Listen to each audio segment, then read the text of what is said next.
السلام علیکم ورحمۃ اللہ وبرکاتہ۔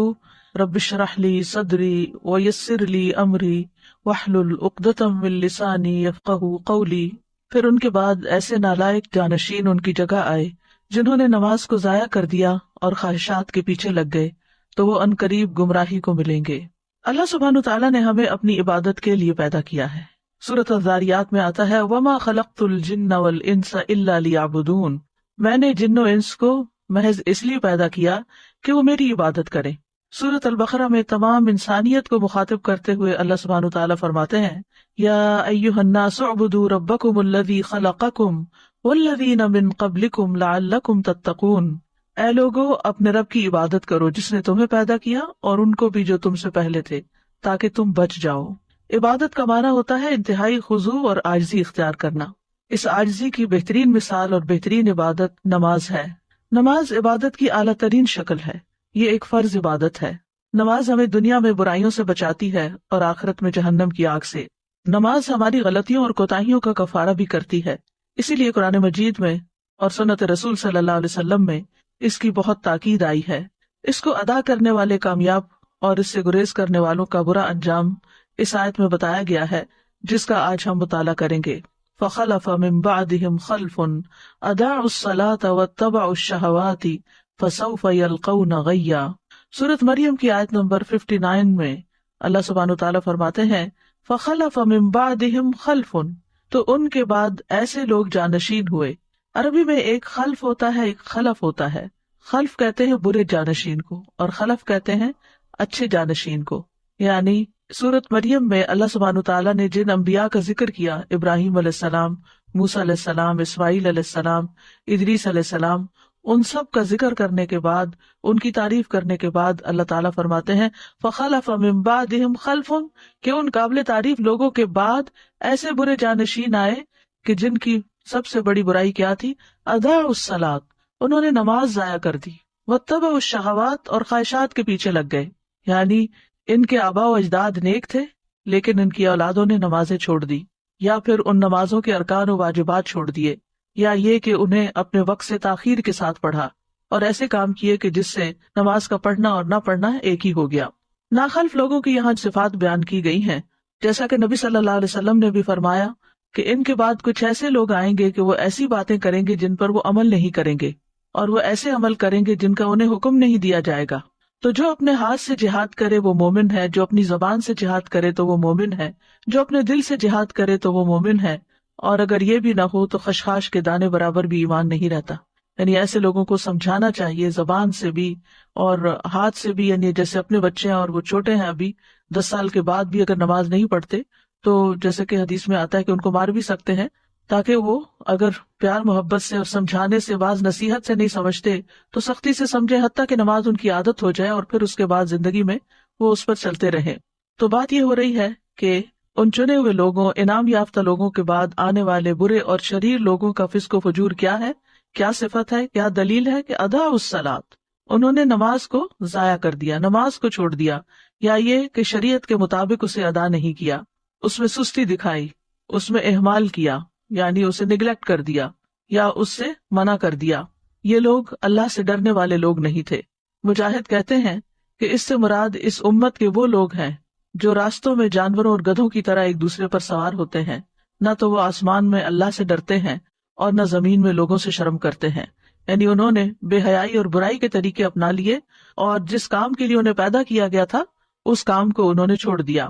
ابو سعید خدری کہتے ہیں کہ میں نے رسول اللہ صلی اللہ علیہ وسلم کو فرماتے ہوئے سنا 60 سال کے بعد نااہل لوگ پیدا ہوں گے، یعنی نبی صلی اللہ علیہ وسلم کے جانے کے 60 سال بعد، جو نماز کو ضائع کر دیں گے اور خواہشات کی پیروی کریں گے اور جہنم کے گڑھے میں جا پڑیں گے۔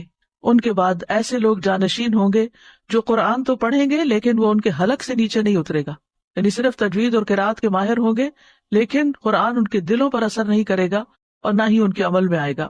اور قرآن کی قرات 3 طرح کے لوگ کرتے ہیں، نمبر 1 مومن، نمبر 2 منافق، اور نمبر 3 فاجر۔ اضاعوا الصلاۃ، انہوں نے نماز کو ضائع کر دیا، یعنی ایک اہم فریضہ جو دین کا ستون ہے، جو ایمان کا معیار اور کسوٹی ہے، اور جو رب العالمین سے اخلاص کا ثبوت دینے کا ذریعہ ہے، تو اس میں انہوں نے اپنی نمازیں ضائع کی، یعنی اہم فریضہ کو ادا نہیں کیا۔ تو بہت سے اہل علم یہ کہتے ہیں کہ یہاں اس سے مراد نماز پوری طرح چھوڑ دینا ہے، یعنی یہ وہ لوگ ہیں جو نمازیں چھوڑ دیتے ہیں۔ بعض اہل علم یہ کہتے ہیں کہ یہ وہ لوگ ہیں جو نمازوں کو اس کے آخری وقت تک مؤخر کر دیتے ہیں، یعنی پڑھ تو لیتے ہیں لیکن بے وقت کی پڑھتے ہیں۔ اور بعض کہتے ہیں کہ یہ وہ لوگ ہیں جو نمازوں کے اوقات ضائع کر دیتے ہیں، یعنی قضا کر کر کے پڑھتے ہیں۔ اور بعض نے یہ بھی کہا کہ یہ وہ لوگ ہیں جو ارکان اور واجبات کو ضائع کر دیتے ہیں، یعنی نماز کے سارے ارکان، شرائط وغیرہ پوری طرح ادا نہیں کرتے۔ حسن بصری کہتے ہیں کہ اس سے مراد وہ لوگ ہیں جنہوں نے مساجد کو بیکار اور خالی کر دیا اور کھیتی باڑی کو لازم کر لیا، یعنی دنیا کے کام کاج میں، دنیا کمانے میں ایسے مصروف ہوئے کہ نمازوں کو مسجد میں پڑھنے کی بجائے جہاں پڑھ سکے پڑھ لیا ورنہ نہ پڑھا۔ ابن مسعود اور ابراہیم کہتے ہیں کہ انہوں نے نماز کو اس کے وقت سے مؤخر کر دیا۔ سعید بن مسیب کہتے ہیں یہ وہ شخص ہے جو ظہر نہیں پڑھتا یہاں تک کہ عصر داخل ہو جاتی، عصر نہیں پڑھتا یہاں تک کہ سورج غروب ہو جاتا ہے۔ لوگوں نے ابن مسعود سے پوچھا کہ نماز کو ضائع کرنے کا مطلب کیا ہے، تو انہوں نے کہا اس سے مراد نماز کو اتنی دیر سے پڑھنا کہ وقت نکل جائے۔ تو ان لوگوں نے کہا ہم یہ سمجھتے تھے کہ نماز کو چھوڑ دینا اسے ترک کرنا ہے، تو انہوں نے کہا کہ اگر وہ نماز کو چھوڑ دیتے تو دین سے ہی نکل جاتے۔ نماز کو لیٹ کرنا بہرحال نفاق کی علامت ہے، جس کا حدیث میں بھی ذکر آیا ہے، اور سستی سے پڑھنا اور دکھاوے کی نماز پڑھنا اور اللہ کو کم یاد کرنا یہ منافقین کی نماز کی صفات ہیں۔ سورۃ النساء آیت 142 میں اللہ تعالیٰ فرماتے ہیں ان المنافقین یخادعون اللہ وهو خادعهم واذا قاموا الى الصلاة قاموا كسالى یراؤون الناس ولا یذکرون اللہ الا قلیلا۔ بے شک منافق لوگ اللہ سے دھوکہ بازی کر رہے ہیں حالانکہ وہ انہیں دھوکہ دینے والا ہے، اور جب وہ نماز کے لیے کھڑے ہوتے ہیں تو سست ہو کر کھڑے ہوتے ہیں، یعنی شوق سے نہیں جاتے نماز کی طرف، خوشی سے نہیں جاتے، لوگوں کو دکھاوا کرتے ہیں اور اللہ کو بہت کم یاد کرتے ہیں۔ رسول اللہ صلی اللہ علیہ وسلم نے فرمایا یہ تو منافق کی نماز ہے، یہ تو منافق کی نماز ہے، یہ تو منافق کی نماز ہے، کہ سورج کو بیٹھے دیکھتا رہتا ہے، جب وہ شیطان کے دو سینگوں کے درمیان ہوتا ہے یعنی غروب ہونے کے قریب ہوتا ہے تو کھڑا ہو کر 4 ٹھونگے مارنے لگ جاتا ہے، اس میں اللہ کا ذکر نہیں کرتا مگر بہت تھوڑا، یعنی اللہ کو یاد کرنے کی بجائے وہ ادھر ادھر کی باتیں سوچتا رہتا ہے یا بس نماز کو سر سے اتارنے کی فکر کرتا ہے۔ رسول اللہ صلی اللہ علیہ وسلم نے یہ بھی فرمایا کہ بے شک منافقوں پر سب سے زیادہ بھاری نماز عشاء اور فجر کی نماز ہے، دونوں آرام کے وقت ہیں اور نیند کے وقت ہیں، اس لیے ایسے اوقات میں ان کو نماز پڑھنا اور مشکل لگتا ہے۔ سعید بن مسیب کہتے ہیں کہ وہ لوگ حی علی الصلاۃ حی علی الفلاح کے الفاظ سنتے ہیں، تندرست اور صحیح سالم ہونے کے باوجود نماز پڑھنے نہیں جاتے، استغفر اللہ، یعنی آذان کی آواز آتی ہے اس کے باوجود بھی وہ اس سے غفلت برتتے ہیں۔ ایک معنی بھی کیا گیا ہے کہ یہ عمدگی سے نماز نہیں پڑھتے۔ ابو ہریرہ رضی اللہ عنہ کہتے ہیں کہ ایک دن آپ صلی اللہ علیہ وسلم نے ہمیں نماز پڑھائی، پھر مڑے اور فرمایا اے فلاں تم نے اپنی نماز اچھی طرح کیوں نہیں ادا کی؟ کیا نمازی کو دکھائی نہیں دیتا جب وہ نماز پڑھتا ہے کہ اس نے کس طرح نماز ادا کی، حالانکہ وہ اپنے ہی لیے نماز ادا کرتا ہے، تو پھر چاہیے کہ اچھے سے اچھے طریقے سے ادا کرے۔ اسی طرح ایک معنی یہ بھی ہے کہ جلدی جلدی نماز پڑھنا، بس سر سے اتارنے کی کوشش کرنا۔ حذیفہ رضی اللہ عنہ کہتے ہیں انہوں نے ایک آدمی کو نماز پڑھتے ہوئے دیکھا، اس نے نماز میں کمی کی، یعنی تیز تیز پڑھ رہا تھا، صحیح طرح رکوع اور سجود ادا نہیں کر رہا تھا۔ حذیفہ نے اس سے کہا تم کتنے عرصے سے ایسی نماز ادا کر رہے ہو؟ اس نے کہا 40 سال سے۔ تو انہوں نے کہا کہ تم نے 40 سال سے کوئی نماز نہیں پڑھی، اگر تم ایسی ہی نماز پڑھتے مر جاتے تو تم محمد صلی اللہ علیہ وسلم کی ملت کے علاوہ ہی مرو گے۔ پھر کہا بے شک ایک آدمی ہلکی نماز پڑھنے کے باوجود اسے مکمل اور اچھے طریقے سے ادا کر سکتا ہے۔ تو اصل مقصود کیا ہے کہ نماز کا پھر حق ادا کیا جائے، اطمینان سے نماز کے ارکان کو ادا کیا جائے۔ ابو ہریرہ کہتے ہیں کہ رسول اللہ صلی اللہ علیہ وسلم ایک مرتبہ مسجد تشریف لے گئے، اسی وقت ایک شخص آیا اور اس نے نماز پڑھی، اس کے بعد نبی صلی اللہ علیہ وسلم کو سلام کیا، آپ نے سلام کا جواب دیا اور فرمایا کہ واپس جاؤ نماز پڑھو کیونکہ تم نے نماز نہیں پڑھی۔ وہ لوٹ گیا، اس نے ویسے ہی نماز دوبارہ پڑھ دی جیسے پہلے پڑھی تھی، پھر آیا اور نبی صلی اللہ علیہ وسلم کو سلام کیا، آپ نے فرمایا واپس جاؤ نماز پڑھو کیونکہ تم نے نماز نہیں پڑھی۔ اس طرح 3 مرتبہ ہوا۔ پھر اس نے کہا اس ذات کی قسم جس نے آپ کو حق کے ساتھ بھیجا ہے، میں اس سے بہتر نماز ادا نہیں کر سکتا، لہٰذا آپ مجھے سکھا دیجیے۔ آپ نے فرمایا جب تم نماز کے لیے کھڑے ہو تو تکبیر کہو، اس کے بعد جتنا قرآن تمہیں یاد ہو اس کو پڑھو، یعنی سورۃ فاتحہ کے بعد، پھر رکوع کرو یہاں تک کہ اطمینان سے رکوع کرو، پھر سر اٹھاؤ یہاں تک کہ سیدھے کھڑے ہو جاؤ، پھر سجدہ کرو یہاں تک کہ اطمینان سے سجدہ کرو، پھر سر اٹھاؤ یہاں تک کہ اطمینان سے بیٹھ جاؤ، اور اپنی پوری نماز میں اسی طرح کرو، یعنی ہر رکن اس طرح ادا کرنا چاہیے کہ اس کے بعد انسان اپنی جگہ پر ٹھہر جائے سکون سے اور پھر دوبارہ اگلا رکن ادا کرے۔ پھر اسی طرح رکوع اور سجود میں اگر کمر سیدھی نہ کی جائے اور بس تھوڑا سا جھکا کے سر اٹھا لیا جائے تو آپ نے فرمایا وہ نماز کافی نہ ہوگی جس میں آدمی اپنی پشت کو رکوع اور سجود میں سیدھا نہ رکھے۔ امام شافعی، امام احمد اور اسحاق کہتے ہیں جو اپنے رکوع اور سجدے میں اپنی پشت سیدھی نہیں رکھتا، یعنی اسٹریٹ نہیں ہوتی، اس کی نماز فاسد ہو جاتی ہے۔ ابن قیم رحمۃ اللہ علیہ کہتے ہیں کہ نماز میں یہ 6 صفات منافقوں کی علامت ہے۔ نماز کی طرف جاتے وقت سستی کا مظاہرہ کرنا، نماز ادا کرتے ہوئے لوگوں کے لیے دکھاوا کرنا، اس کی ادائیگی میں تاخیر کرنا، جلدی جلدی ٹھونگے مارنا، اس میں اللہ کا ذکر کم کرنا اور با جماعت نماز سے پیچھے رہنا۔ تو خلاصہ یہ ہے کہ جو شخص وضو مکمل کرنے اور رکوع اور سجود کو مکمل کرنے کی حفاظت نہ کرے وہ نماز کی حفاظت کرنے والا نہیں ہوتا، اور جو نماز کی حفاظت نہیں کرتا گویا وہ اسے ضائع کر دیتا ہے، اور جو نماز کو ضائع کر دیتا ہے تو وہ باقی شریعت کے تمام احکامات کو بھی زیادہ ضائع کرنے والا ہوتا ہے۔ اور جو شخص نماز کی حفاظت کرتا ہے اللہ اس کے دین کی حفاظت کرتا ہے، اور جو نماز نہیں پڑھتا اس کا تو کوئی دین ہی نہیں ہوتا۔ ایسے لوگوں کی دوسری صفت کیا بتائی گئی؟ واتبعوا الشہوات، کہ وہ خواہشات کے پیچھے لگ گئے، یعنی گناہوں میں پڑ گئے، شراب نوشی میں پڑ گئے، اپنے نفسوں پر شہوت کو ترجیح دی اللہ کی اطاعت کے مقابلے میں، منکرات میں آگے بڑھ گئے۔ نماز کو ضائع کرنے کا بھی سب سے اہم سبب یہی ہے کہ انسان اپنی خواہشات کی تکمیل میں اپنا وقت استعمال کر دیتا ہے، اور جب نماز کا وقت آتا ہے تو یا وہ تھک چکا ہوتا ہے یا پھر اس کا دل بدل چکا ہوتا ہے اور نماز پڑھنے میں اس کا دل ہی نہیں لگتا۔ حضرت علی رضی اللہ عنہ سے اللہ تعالیٰ کے اس قول کے بارے میں مروی ہے کہ خواہشات کی پیروی کرنے والوں سے وہ لوگ مراد ہیں جو مضبوط محل بناتے ہیں، قابل توجہ سواریوں پر سوار ہوتے ہیں اور مشہور لباس پہنتے ہیں۔ یعنی یہ بیماریاں جو آج ہیں یہ آج کی نہیں ہیں، یہ حضرت علی رضی اللہ عنہ کے دور کی ہے کہ انہوں نے کیا زبردست طریقے سے تشخیص کی کہ خواہشات کی پیروی کا مطلب کیا ہے کہ بڑے بڑے گھر بنائے جائیں اور اپنی ساری صلاحیتیں انہی میں لگا دی جائیں، ایسی گاڑیوں پر بیٹھا جائے جو نوٹسیبل ہوں، ایسی سواریوں پہ بیٹھا جائے جو لوگوں کی نگاہ میں ہو، لوگ اس پہ رش کرتے ہوں، اور برانڈڈ لباس پہنے جائیں، یعنی ان کا پورا لائف سٹائل ہی دنیا کے پیچھے بھاگنے کا ہو جاتا ہے اور عبادت کی طرف ان کی توجہ نہیں ہوتی، ان کا دل نہیں لگتا۔ تو خواہشات ان چیزوں کے متعلق ہوتی ہیں جو انسان کو پسند آتے ہیں، کام یا انسان جن کو کرنا چاہتا ہے، جن کے ساتھ وہ موافقت رکھتا ہے اور جن سے وہ بچتا نہیں ہے۔ صحیح حدیث میں ہے کہ جنت ناپسندیدہ چیزوں کے ساتھ گھری ہوئی ہے اور جہنم خواہشات کے ساتھ گھری ہوئی ہے۔ اس بارے میں ابو ہریرہ کہتے ہیں کہ رسول اللہ صلی اللہ علیہ وسلم نے فرمایا، جب اللہ عز و جل نے جنت کو پیدا کیا تو جبریل علیہ السلام سے کہا جا کر اسے دیکھ آؤ۔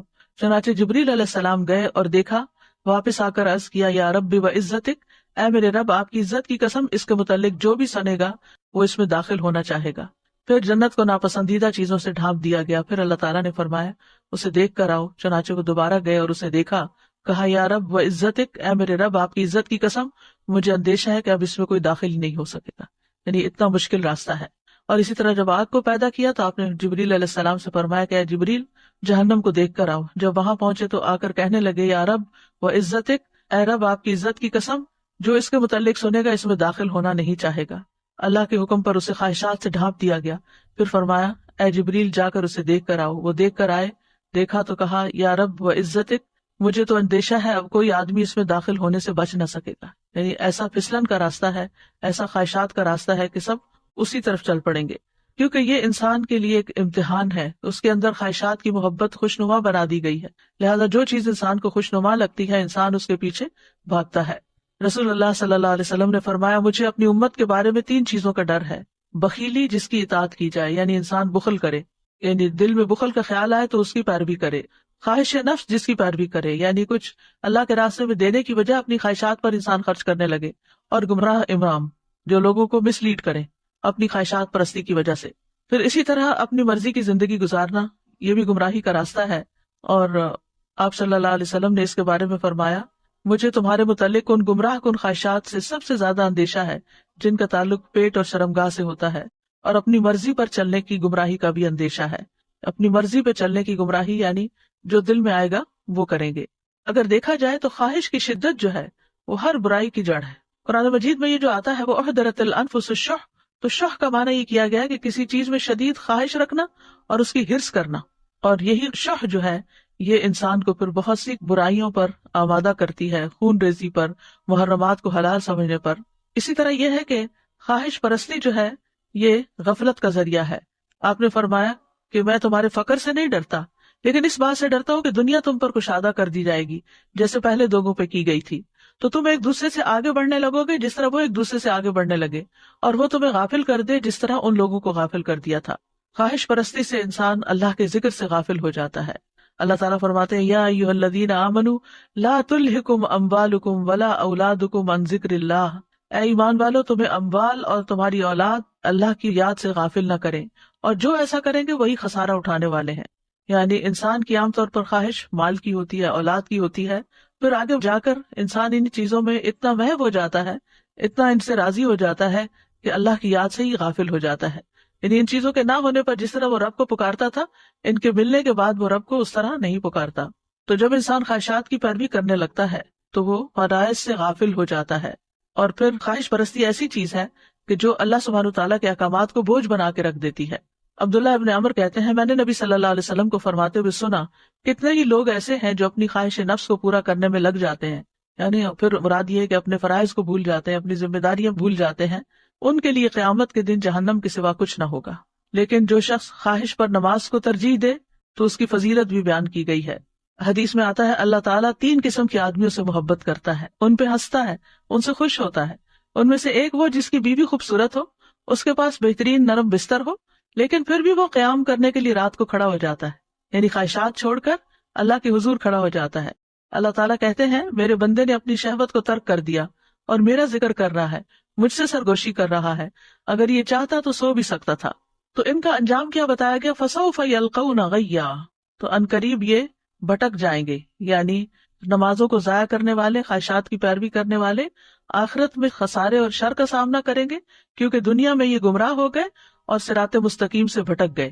غیہ کی تفسیر کرتے ہوئے بعض اہل علم کہتے ہیں کہ یہ جہنم کی وادی ہے، اور اس بارے میں جو آثار ہیں وہ یہ ابن جریر نے یہی موقف اختیار کیا کہ غی جہنم کی ایک وادی ہے۔